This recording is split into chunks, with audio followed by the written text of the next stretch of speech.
회의장 문이 열리며 양부가 소리쳤습니다. 민호야, 넌 내 아들이다. 당신은 아버지가 아니야. 내 진짜 부모는 날 버린 적 없어.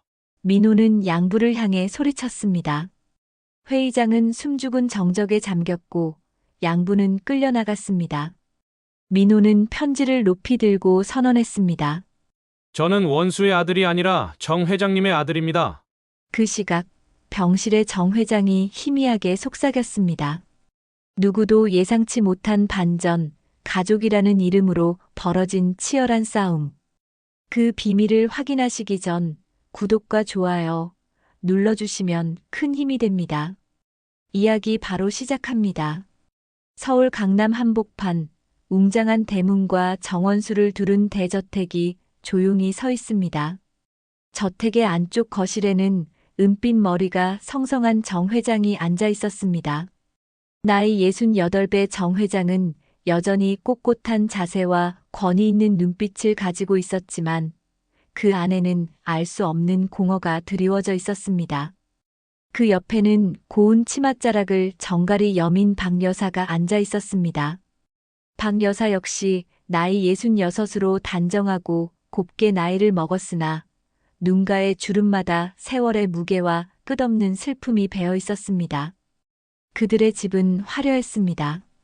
대리석 바닥, 값비싼 예술품, 언제든 손님을 맞이할 수 있는 널찍한 응접실이 준비되어 있었습니다. 그러나 그 집에는 웃음소리가 사라진 지 오래였습니다. 부부에게는 하나뿐인 아들이 있었지만 그는 어린 시절 끔찍한 사건으로 사라졌습니다.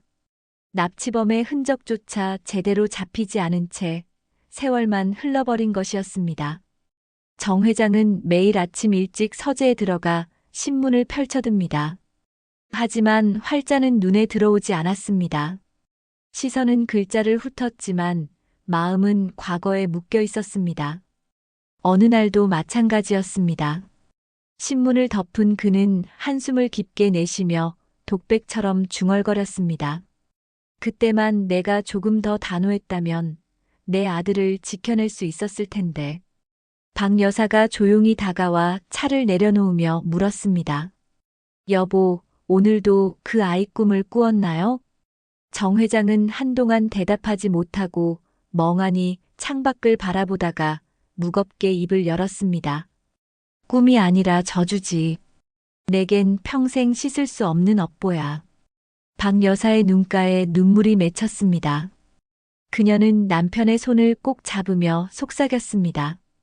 여보, 우리 잘못이 아니잖아요.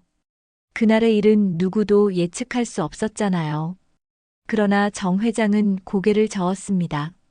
아니요. 나는 아버지였소. 무슨 일이 있어도 그 아이를 지켜야 했소. 그런데 그러지 못했으니 이 모든 건 내 죄요. 집안은 적막했고 부부의 대화에는 늘 후회와 원망이 뒤섞여 있었습니다. 외부 사람들에게 그들은 여전히 존경받는 기업가 부부였지만 문이 닫히는 순간부터는 허무와 죄책감에 눌린 늙은 부모일 뿐이었습니다. 정 회장은 서재 벽에 걸린 오래된 가족사진 앞에 멈춰 섰습니다. 사진 속 5살 남짓의 아들이 해맑게 웃고 있었습니다. 그는 사진 속 아이를 손끝으로 쓰다듬으며 속으로 되뇌었습니다. 민호야, 내가 지금 어디에 있든 아버지는 널 잊은 적이 없단다. 이때 박 여사가 다가와 등을 토닥였습니다. 여보, 이제 그만 그 아이 사진 앞에서 우는 건 그쳐요. 당신이 무너지면 그 아이가 더 아파할 거예요. 정 회장은 애써 미소를 지으려 했으나 입술만 떨렸습니다. 마음속 깊은 곳에서 아들을 끝내 찾지 못했다는 죄책감이 그를 집어삼키고 있었기 때문입니다. 저녁 무렵 부부는 식탁에 마주 앉았습니다. 그러나 밥상은 늘 한쪽 자리가 비어 있었습니다. 정 회장은 습관처럼 아들의 자리에 숟가락을 놓았다가 이내 떨리는 손으로 치웠습니다. 박 여사는 그 모습을 보며 눈시울을 훔쳤습니다. 여보, 오늘은 회사에 가지 마세요. 요즘 들어 당신 얼굴이 너무 수척해 보여요. 회사를 떠받치고 있는 것도 결국 나뿐이요. 내 아들이 살아 있었다면 지금쯤 내 옆에 있었을 텐데. 말을 잇던 정 회장의 목소리가 갈라졌습니다. 박 여사는 눈물을 꾹 참으며 고개를 끄덕였습니다. 이렇게 부부의 하루는 화려한 겉모습과 달리 슬픔으로 얼룩져 있었습니다. 그들의 일상은 단순한 권력과 재산이 채울 수 없는 빈자리를 안고 흘러가고 있었습니다. 그 빈자리는 곧 잃어버린 아들이었고 아들을 지켜내지 못한 부부의 상처였습니다. 이른 아침 재단 사무국은 분주했습니다. 오늘은 재단의 후계자를 물색하기 위한 특별 면접 날이었기 때문입니다. 정 회장은 오랜만에 정장을 단정히 차려입고 재단 본관으로 향했습니다. 그의 곁에는 늘 그림자처럼 함께하는 비서실장 윤상무가 따라붙었습니다. 재단의 복도는 긴장된 공기로 가득했습니다. 수십 명의 지원자들이 서류를 들고 대기실에 앉아 있었고 각자의 눈빛 속에는 욕망과 불안이 교차했습니다. 그러나 정 회장의 눈길은 그 누구에게도 오래 머물지 않았습니다. 그는 그저 형식적인 절차라 여기며 내 아들이 있었다면 이런 자리는 필요하지 않았을 텐데 라는 마음을 속으로 되뇌고 있었습니다. 심사위원들이 자리에 앉고 첫 번째 지원자가 입장했습니다. 정 회장은 무심히 이력서를 넘겨보다가 문득 손가락이 멈췄습니다. 다음 순번에 적힌 이름 석자가 눈에 들어왔기 때문입니다. 강민호. 어쩐지 익숙한 울림이 가슴을 흔들었습니다.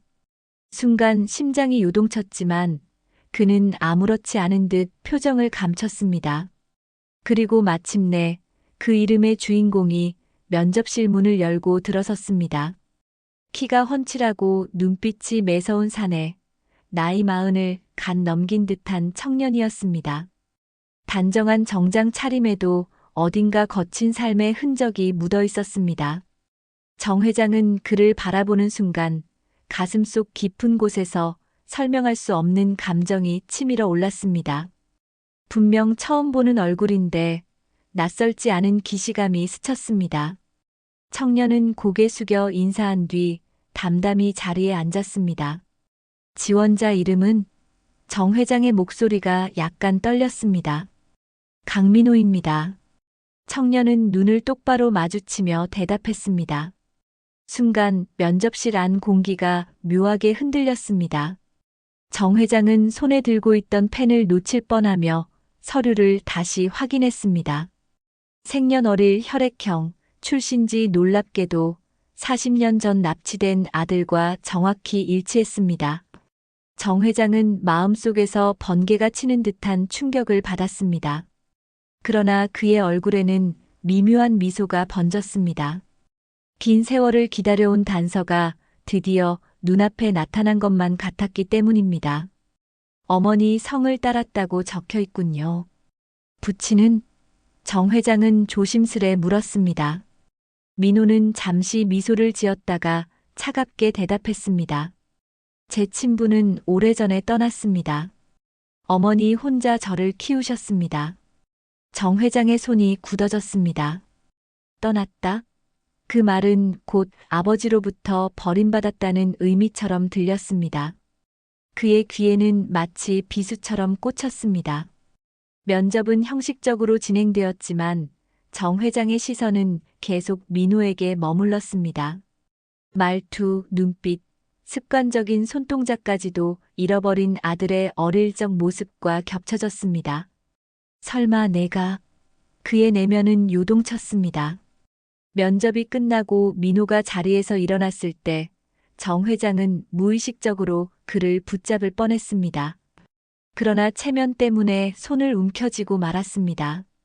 대신 시선을 따라가는 눈빛만으로 간절한 마음을 전했습니다. 민호는 그런 눈빛을 느낀 듯 의미심장한 표정을 지었습니다. 그리고 돌아서기 직전 낮게 중얼거렸습니다. 어머니는 평생 한 남자를 원망하며 살았습니다. 정 회장의 숨이 막혔습니다. 민호는 고개를 돌려 정 회장을 똑바로 바라보았습니다. 그 남자가 바로 정 회장님이십니다. 정 회장의 눈이 커졌습니다. 순간 면접실은 얼어붙은 듯 정적에 휩싸였습니다. 다른 심사위원들은 무슨 뜻인지 이해하지 못했지만 정 회장은 곧바로 알았습니다. 이 청년은 단순한 지원자가 아니었습니다. 민호는 가볍게 웃으며 문을 열고 나갔습니다. 남겨진 정 회장은 눈빛이 흔들리고 손이 떨렸습니다. 도대체 어떻게 된 거지? 왜 내게 이런 말을, 이 청년은 누구란 말인가? 그날 밤 정 회장은 서재에서 한참을 앉아 있었습니다. 사진 속 아들을 바라보며 손으로 이마를 짚었습니다. 민호야, 정말 내가 맞는 거냐? 내가 살아 있었던 거냐? 박 여사가 조심스레 다가와 물었습니다. 여보, 오늘 무슨 일이 있었나요? 얼굴이 더 창백해 보이는데요. 정 회장은 차마 진실을 말하지 못했습니다. 그는 아내에게 오히려 담담한 목소리로 답했습니다. 별일 아니오. 다만 오늘 만난 한 젊은이가 내 마음을 흔들었소. 박 여사는 알 수 없는 불안에 사로잡혔습니다. 그녀는 남편의 얼굴을 오래 바라보다가 눈을 돌려 창밖의 어둠을 응시했습니다. 그 순간 본능적으로 느꼈습니다. 평온했던 일상이 이제 더 이상 평온하지 않을 거라는 사실을. 며칠이 지나고 정 회장은 여전히 불안정한 마음을 감추지 못했습니다. 서재의 불은 새벽까지 꺼지지 않았습니다. 그는 민호의 서류를 반복해서 들여다보며 기록 하나하나를 되새겼습니다. 생년월일, 혈액형, 출신지 모두 사라진 아들과 일치했습니다. 그러나 합리적인 의심 없이 단정할 수는 없었습니다. 그럼에도 불구하고 마음 한구석에서는 확신에 가까운 직감이 솟구치고 있었습니다. 아침 식탁에서 박 여사가 조심스레 말을 꺼냈습니다. 여보, 요즘 잠을 못 주무시는 것 같아요. 혹시 그날 면접 본 청년 때문인가요? 정 회장은 잠시 눈을 감았다가 힘겹게 고개를 끄덕였습니다. 맞소. 민호라는 청년. 어쩐지 도저히 마음을 떨칠 수가 없소. 그의 눈빛이 자꾸 내 가슴을 파고드는구려. 박 여사는 순간 가슴이 철렁 내려앉았습니다. 이름조차 낯설지 않은 그 청년이 남편의 마음을 흔들고 있다는 사실이 불안했습니다. 며칠 뒤 재단 건물의 로비에서 뜻밖에도 민호와 다시 마주쳤습니다. 정 회장은 본능적으로 발걸음을 멈추었습니다. 민호는 오히려 태연한 미소를 지으며 인사를 건넸습니다. 회장님, 다시 뵙게 되네요. 정 회장은 조심스럽게 다가서며 물었습니다. 여기는 무슨 일인가? 재단에서 진행하는 프로젝트에 관심이 있어 자료를 보러 왔습니다. 말은 평범했지만 그의 태도는 도발적이었습니다. 마치 일부러 나타난 듯한 뉘앙스였습니다. 정 회장은 본능적으로 그를 따로 불렀습니다. 잠시 내 방으로 가세. 할 얘기가 있네. 두 사람은 재단 회장실에 마주 앉았습니다. 정 회장은 긴장된 목소리로 입을 열었습니다. 민호군, 자네 나이가 몇이지? 40이 조금 넘었습니다. 정 회장은 깊은 숨을 내쉬며 혼잣말처럼 중얼거렸습니다. 내 아들이 살아있었다면 자네와 똑같은 나이였을 거야. 민호의 눈빛이 순간 흔들렸지만 곧 차갑게 가라앉았습니다. 회장님, 그 말씀 제겐 낯설지 않네요. 어머니께서 늘 하시던 말씀이 있거든요. 평생 한 남자를 원망하며 살았다고요. 그 남자가 바로 정 회장님이라고. 정 회장은 가슴을 찌르는 듯한 고통을 느꼈습니다. 그는 의자에서 몸을 앞으로 숙이며 다급하게 물었습니다. 뭐라고 했다고? 내 어머니가 그런 말을 했단 말인가? 민호는 피식 웃으며 고개를 저었습니다. 사람이 피를 나눈다고 다 가족이 되는 건 아니잖습니까? 회장님은 제게 아버지가 될 수 없어요. 어머니는 늘 말했죠. 당신은 우리를 버린 사람이라고. 정 회장은 손을 떨며 말을 잇지 못했습니다. 눈앞에 앉아 있는 이 남자가 정말 자신의 아들일지도 모른다는 확신이 드는 순간, 동시에 날 원망하며 자랐다는 그의 말이 뇌리를 강타했습니다. 그날 이후 민호는 재단 안팎을 오가며 의도적으로 정 회장과 마주쳤습니다. 언론 행사에도 얼굴을 내밀었고, 심지어 일부러 재단 직원들과 친분을 쌓는 듯한 모습을 보였습니다. 정 회장은 그의 행동 하나하나에 촉각을 곤두세웠습니다. 박 여사 역시 점점 불안이 커졌습니다. 그녀는 남편에게 간절히 말했습니다. 여보, 그 청년을 더 알아봐야 해요. 내 심장이 자꾸 두근거려요. 그냥 우연일 리가 없어요.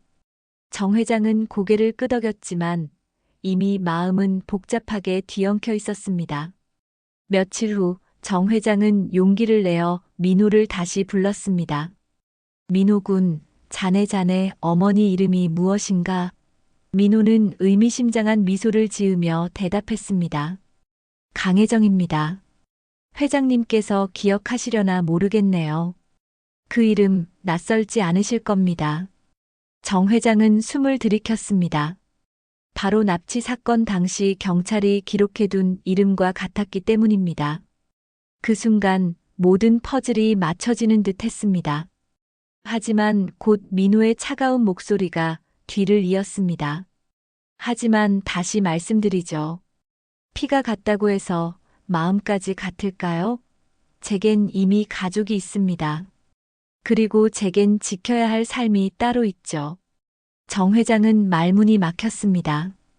그는 본능적으로 손을 뻗어 민호를 붙잡으려 했으나 민호는 의자를 밀치듯 일어나 회장실 문을 나섰습니다. 문이 닫히는 순간 정 회장은 책상 위에 쓰러질 듯 몸을 떨었습니다. 민호야, 정말 내가 맞는 거냐? 그런데 어찌하여 아버지를 이토록 미워하는 거냐?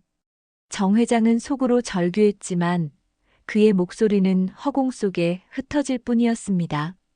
민호가 재단에 나타난 이후 정 회장의 일상은 흔들리기 시작했습니다.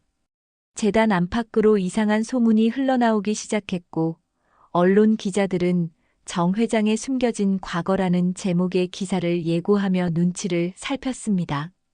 정 회장은 곧바로 홍보팀에 대응 지침을 내렸지만 마음속 불안은 감출 길이 없었습니다.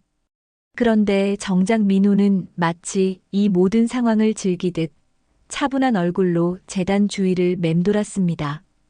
그는 직원들에게 친근하게 다가가 술자리를 함께하거나 기자들에게 은근히 떡밥을 흘리며 세력을 넓혀갔습니다.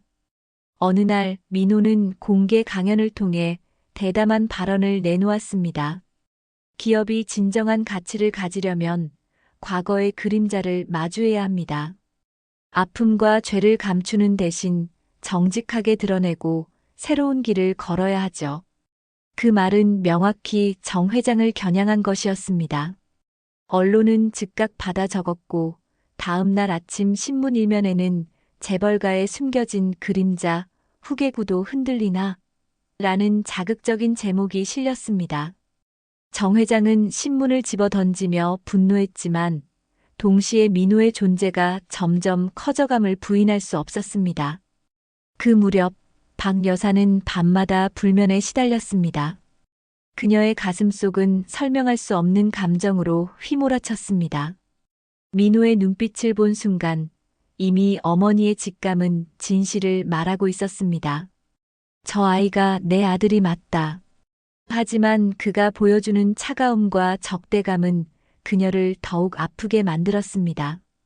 결국 박 여사는 용기를 내어 민호를 단둘이 불러냈습니다. 고급 호텔의 조용한 라운지에서 두 사람은 마주 앉았습니다. 박 여사는 손수건을 꼭 쥔 채 떨리는 목소리로 말을 시작했습니다. 민호야, 내가 내 아들이지? 내 목소리, 내 눈빛, 내 표정 하나까지 나는 알아본단다. 민호는 차갑게 웃으며 잔을 기울였습니다. 여사님, 착각이십니다. 저는 제 어머니의 아들일 뿐입니다. 그리고 그 어머니가 평생 원망한 사람이 누군지 아십니까? 바로 여사님 곁에 앉아 있는 정 회장님이죠. 박 여사의 눈에 눈물이 고였습니다. 아니야, 너를 버린 적 없어. 내 아버지는 나는 그날 이후 단 하루도 너를 찾지 않은 날이 없단다. 내가 혹시라도 살아있을까? 혹시라도 우리 품에 돌아올까? 평생을 그렇게 살아왔어. 민호의 손이 잠시 떨렸습니다. 그러나 그는 마음을 다잡듯 고개를 저었습니다. 속으로는 어머니의 눈물이 자신을 흔드는 것이 두려웠습니다. 안 돼. 나는 복수를 위해 살아왔어. 흔들리면 안 된다. 박 여사는 더 가까이 다가와 그의 손을 잡으려 했습니다. 아가야, 제발 엄마를 봐. 내 안에 아직도 따뜻한 마음이 있잖니. 내가 어떻게 자라왔든 나는 내 어머니야. 순간 민호는 격하게 손을 뿌리쳤습니다. 그만하십시오. 저는 누가 뭐래도 정 회장의 아들이 아닙니다. 제게 가족은 단 한 사람, 날 버린 아버지를 저주하며 살아온 어머니뿐이었습니다. 박 여사는 그 자리에서 가슴을 부여잡고 주저앉았습니다.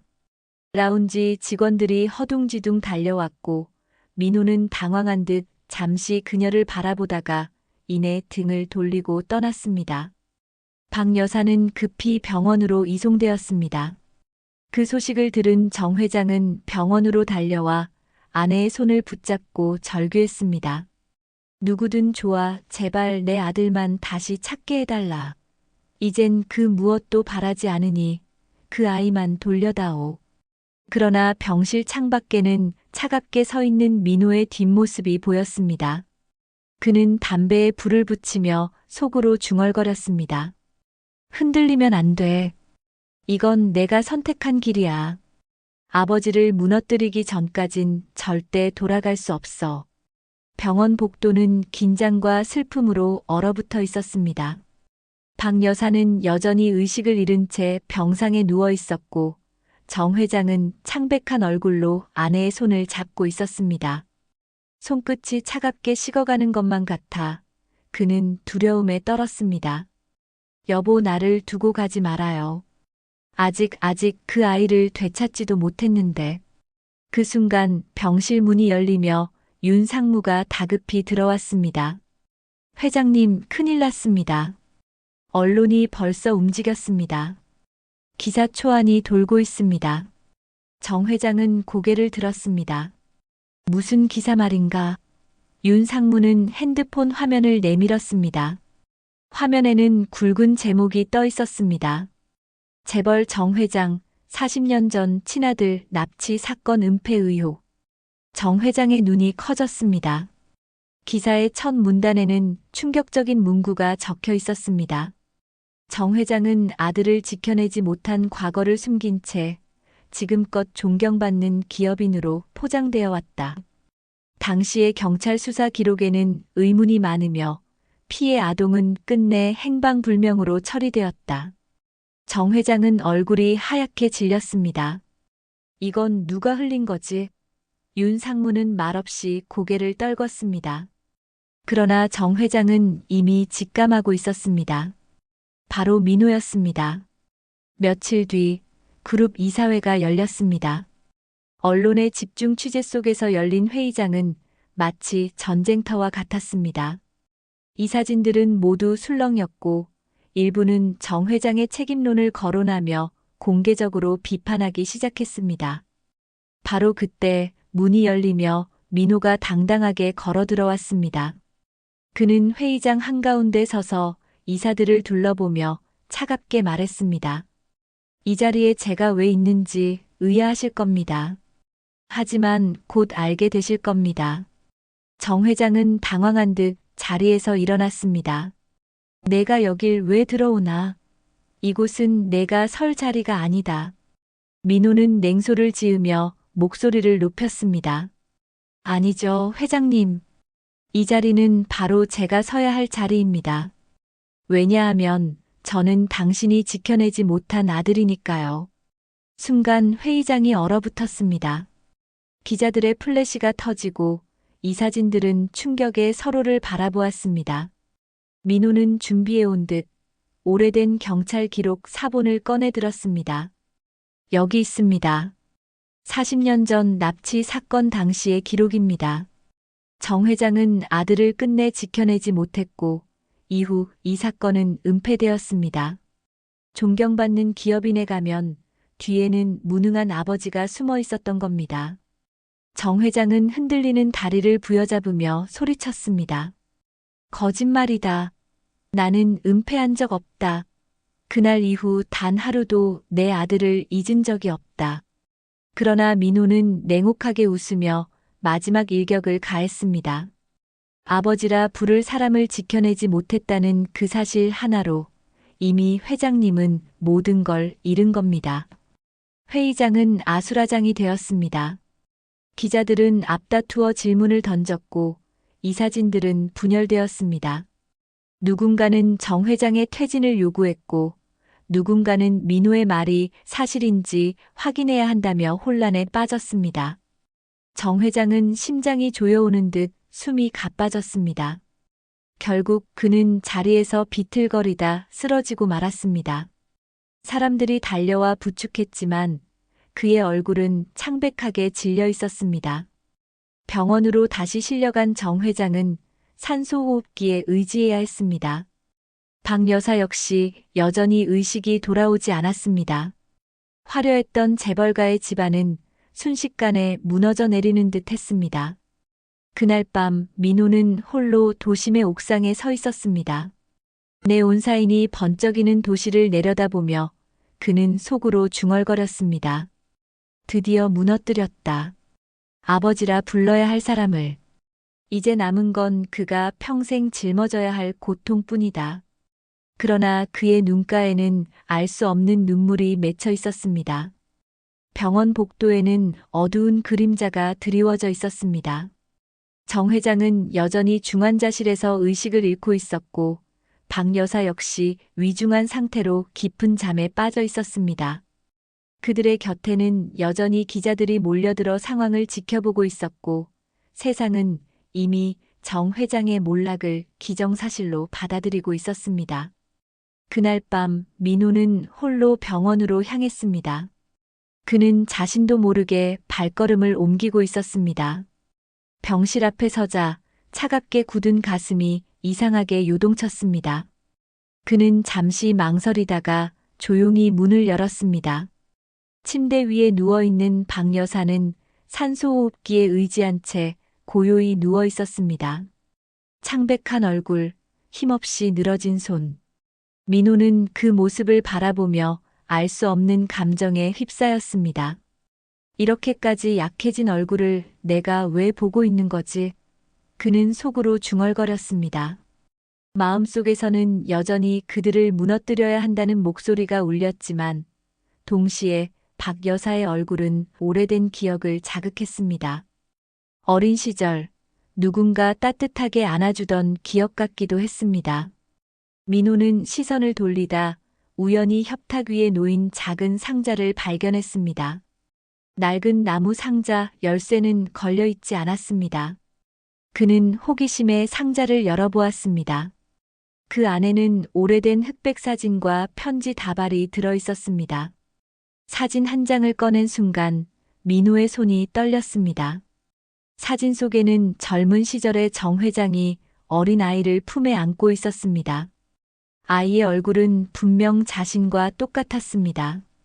웃고 있는 아버지의 표정은 세상 누구보다도 따뜻했습니다. 민호는 또 다른 사진을 꺼냈습니다. 놀이공원에서 함께 찍은 사진, 바닷가에서 모래성을 쌓고 있는 모습, 아이의 어깨에 손을 얹고 다정히 바라보는 아버지의 모습. 모두 자신과 너무나 닮아 있었습니다. 그리고 편지를 펼쳤습니다. 박 여사가 직접 쓴 듯한 정갈한 글씨체가 눈에 들어왔습니다. 민호야, 내가 어디에 있든 엄마 아빠는 널 찾고 또 찾을 거란다. 이 세상 어디에서도 너를 포기하지 않을 거야. 내가 우리를 원망해도 좋다. 다만 살아만 있어다오. 그것만으로도 우리가 숨을 쉬는 이유가 된단다. 민호의 눈가에 눈물이 맺혔습니다. 그동안 양부모에게 들어왔던 말들이 파노라마처럼 스쳐 지나갔습니다. 내 친아버지는 널 버렸다. 돈과 권력을 위해 널 내팽개쳤다. 우리는 내게 새 삶을 준 사람들이야. 그 남자가 내 진짜 아버지일 수는 없다. 그는 널 지켜주지 못한 실패자다. 민호는 두 손으로 머리를 감싸쥐었습니다. 거짓말이었어. 다 거짓말이었잖아. 그는 편지를 가슴에 꼭 껴안으며 무너져 내렸습니다. 눈물이 쏟아졌지만 멈출 수가 없었습니다. 잠시 후 박 여사의 손가락이 미세하게 움직였습니다. 민호는 그것을 보고 깜짝 놀라 다가섰습니다. 그녀의 입술이 아주 약하게 떨렸습니다. 민호야. 민호의 심장이 멎는 듯 했습니다. 그는 본능적으로 그녀의 손을 잡았습니다. 박 여사는 여전히 눈을 뜨지 못했지만 그 미약한 목소리는 분명히 자신의 이름을 부르고 있었습니다. 민호는 흐느끼며 속삭였습니다. 정말 나를 잊지 않았던 거예요? 나는 내내 버려졌다고 믿었는데, 나는 내내 원망만 하며 살았는데. 그 순간 병실 문이 열리고 윤 상무가 들어왔습니다. 그는 민호가 울고 있는 모습을 보고 놀란 듯 멈췄습니다. 민호 씨 지금 무슨 걸 보신 겁니까? 민호는 대답하지 않았습니다. 다만 손에 쥔 편지와 사진을 꽉 쥔 채 눈을 감았습니다. 그리고 속으로 다짐했습니다. 이제는 내가 알아야 한다. 내가 살아온 세월이 모두 거짓이라면 진실은 무엇이었는지 반드시 확인해야 한다. 민호의 가슴 속에서 처음으로 복수심이 아닌 혼란과 후회의 감정이 뒤섞여 피어올랐습니다. 민호의 마음은 더 이상 예전과 같지 않았습니다. 박 여사의 손끝에서 전해진 그 미약한 온기와 오래된 편지 속의 간절한 글귀는 그가 지금까지 쌓아왔던 증오의 성을 무너뜨리고 있었습니다. 그러나 양부의 목소리는 여전히 그의 귓가에서 균열을 내고 있었습니다. 내가 누구 덕에 살아왔는지 잊지 마라. 넌 정 회장을 무너뜨리기 위해 존재하는 거다. 며칠 뒤 그룹 이사회가 다시 열렸습니다. 언론의 스포트라이트는 여전히 뜨거웠고 기자들은 건물 앞을 메우며 한 목소리로 외쳤습니다. 정 회장 퇴진하라. 라는 플래카드가 흔들렸습니다. 회사 역사상 가장 치명적인 위기의 날이었습니다. 정 회장은 여전히 병상에 있었고 박 여사 또한 위중한 상태에서 회의장에 나올 수 없었습니다. 그 공백을 틈타 양부가 그림자처럼 모습을 드러냈습니다. 그는 재단 로비에서 민호를 붙잡으며 낮고 위협적인 목소리로 속삭였습니다. 민호야, 오늘이 바로 그날이다. 내가 진짜 내 아들이라는 걸 증명해야 할 순간이야. 넌 정 회장의 피를 물려받았어도 내 손으로 길러진 내 자식이다. 넌 나의 복수를 완성할 무기야. 민호는 차갑게 그를 노려보았습니다. 아버지라 부를 수 없는 사람, 오늘이 끝입니다. 난 더 이상 당신의 인형이 아니에요. 양부의 눈빛이 순간 흔들렸지만 이내 다시 싸늘해졌습니다. 내가 감히 나를 거역해? 내가 지금껏 살아남을 수 있었던 게 누구 덕인데? 정 회장은 널 버렸고 내가 널 키웠다. 넌 끝까지 내 아들이다. 민호의 가슴 속에서 분노가 치밀어 올랐습니다. 그는 낮게 내뱉었습니다. 당신은 나를 키운 게 아니라 가둔 겁니다. 증오로, 거짓으로, 세뇌로. 오늘 난 그 감옥에서 벗어나겠습니다. 민호는 단호히 걸음을 옮겨 회의장으로 들어갔습니다. 수십 명의 이사진과 언론 앞에서 그는 천천히 단상에 올랐습니다. 모두의 시선이 집중된 가운데 민호는 깊은 숨을 들이켰습니다. 여러분, 저는 이 자리에 증언하기 위해 섰습니다. 저는 정 회장의 아들입니다. 순간 회의장은 폭발하듯 술렁였습니다. 기자들은 카메라 셔터를 연신 눌러댔습니다. 이사진들은 서로 얼굴을 마주보며 동요했습니다. 민호는 서류 가방에서 오래된 사진과 편지를 꺼내 들었습니다. 40년 전 저는 납치되어 가족과 생이별을 했습니다. 저는 양부의 손에서 자라며 평생 세뇌당했습니다. 정 회장이 저를 버렸다고 부모의 이름조차 입에 담을 자격이 없다고 말했습니다. 그러나 모두 거짓이었습니다. 민호는 박 여사의 편지를 읽기 시작했습니다. 떨리는 목소리였지만 단어 하나하나에 뜨거운 진심이 실려 있었습니다. 민호야, 어디에 있든 사람한 다오. 우리가 너를 원망해도 좋다. 다만 살아있어 다오. 이사진 중 몇몇은 고개를 숙였고 기자들의 눈에는 눈물이 고였습니다. 민호는 한동안 말을 잇지 못하다가 다시 입을 열었습니다. 저는 부모를 원망하며 자라왔습니다. 그러나 이제 압니다. 부모님은 저를 버린 적이 없었습니다. 날 버린 건 바로 나를 납치해 증오로 길러온 원수였습니다. 그 순간 회의장 뒤편에서 양부가 뛰어들어왔습니다. 그의 얼굴은 분노로 일그러져 있었습니다. 민호야, 거짓말하지 마. 내가 널 키웠다. 내가 살아온 세월은 모두 내 덕분이다. 지금이라도 나를 따르지 않으면 넌 아무것도 아니다.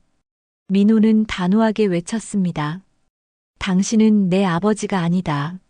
내 아버지는 지금 병실에 누워 계시지만 날 끝내 찾으려 애쓴 분이다. 그리고 내 어머니는 평생 눈물로 날 기다리신 분이다. 오늘 이 자리에서 나는 내 부모를 되찾는다. 양부가 앞으로 달려들자 경비원들이 그를 붙잡았습니다. 그는 악을 쓰며 소리쳤습니다. 배신자, 내가 감히 날 버려. 민호는 눈물을 글썽이며 단호하게 선언했습니다. 오늘부로 난 더 이상 원수의 아들이 아니다. 나는 정 회장의 아들, 박 여사의 아들이다. 순간 회의장은 정적에 잠겼다가 이내 눈물과 박수로 뒤덮였습니다. 기자들은 눈물을 훔치며 기사를 송고했고 이사진들 중 일부는 숙연히 고개를 숙였습니다. 민호는 단상에서 내려오며 속으로 다짐했습니다. 나는 더 이상 증오로 사는 사람이 아니다. 나는 부모님의 사랑으로 다시 태어난 아들이다. 그 시각 병원 중환자실에서 정 회장은 희미하게 눈을 떴습니다. 그의 입술이 미약하게 움직였습니다. 민호야. 회의장에서 모든 것을 쏟아낸 민호는 한동안 사람들의 환호와 박수 소리에 둘러싸여 있었습니다. 그러나 그의 가슴속은 결코 가볍지 않았습니다. 방금까지도 자신을 쥐고 흔들던 양부의 비명, 그리고 눈앞에서 경비들에게 끌려가던 그 초라한 뒷모습은 아직도 선명했습니다. 하지만 이제는 더 이상 흔들리지 않겠다고 민호는 다짐했습니다. 그는 드디어 거짓과 증오의 굴레에서 벗어나기로 한 것이었습니다. 그날 저녁 민호는 다시 병원을 찾았습니다. 중환자실 안에는 여전히 정 회장이 산소호흡기에 의지해 누워 있었고 박 여사는 간신히 의식을 되찾아 남편 곁을 지키고 있었습니다. 박 여사의 눈에 민호가 들어서자 눈물이 주르르 흘러내렸습니다. 민호야, 정말 내가 맞구나. 엄마가 내가 살아있다고 믿었던 게 틀리지 않았구나. 민호는 한동안 아무 말도 할 수 없었습니다. 무너져 내릴 듯한 심정으로 천천히 어머니 곁에 무릎을 꿇고 그녀의 손을 꼭 잡았습니다. 엄마, 이제야 돌아왔습니다. 하지만 너무 늦어버린 건 아닌지. 박 여사는 고개를 저으며 흐느꼈습니다. 아니야, 늦지 않았어. 내가 이렇게 내 앞에 서 있는 것만으로도 이 세상 모든 걸 얻은 것 같아. 잠시 후 정 회장이 희미하게 눈을 떴습니다. 그의 시선이 힘겹게 움직이다가 민호에게 멈췄습니다. 눈가에 눈물이 맺히며 떨리는 입술이 열렸습니다. 민호야. 민호는 즉시 그의 곁으로 다가가 손을 잡았습니다.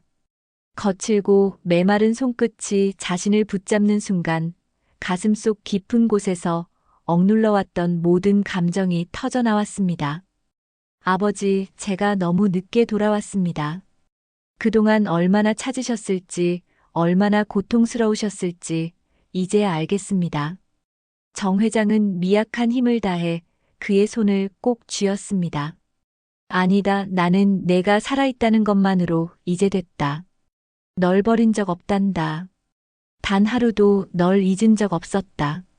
세 사람은 그렇게 병실에서 서로의 손을 맞잡은 채 한참을 울었습니다. 수십 년의 상처와 오해, 증오와 원망은 눈물 속에서 서서히 씻겨 내려가고 있었습니다. 며칠 후 정 회장은 건강을 이유로 경영 일선에서 공식적으로 물러났습니다. 기자회견장에서 그는 공개적으로 아들의 존재를 인정했습니다. 내 아들 민호는 살아있었습니다. 지난 40년간 나는 죄책감과 슬픔 속에 살았지만 이제야 진실을 밝힐 수 있게 되었습니다. 앞으로 이 그룹은 제 아들 민호가 이끌 것이며 저는 그의 선택을 존중할 것입니다. 기자회견장은 큰 충격에 휩싸였지만 동시에 감동으로 물들었습니다. 수많은 기자들이 카메라를 들이대며 그 장면을 기록했습니다. 사람들은 이제 몰락한 회장 대신 끝내 아들을 되찾은 아버지라는 새로운 이름으로 정 회장을 바라보기 시작했습니다. 민호는 아버지의 자리를 이어받았지만 누구도 예상하지 못했던 길을 택했습니다. 그는 권력을 움켜쥐기보다 사회 환원 사업에 집중했습니다. 보육원 설립, 장학금 지원, 기후환경재단 등 그가 선택한 사업은 모두 자신처럼 상처받은 이들을 위한 길이었습니다. 기자들이 이유를 묻자 민호는 담담히 대답했습니다. 저는 미움 속에서 자랐습니다. 하지만 부모님이 제게 주려 했던 건 증오가 아니라 사랑이었습니다. 이제 그 사랑을 세상에 돌려주고 싶습니다. 시간은 흘러 봄날의 햇살이 따뜻하게 내리쬐는 어느 날 세 사람은 함께 고향집을 찾았습니다.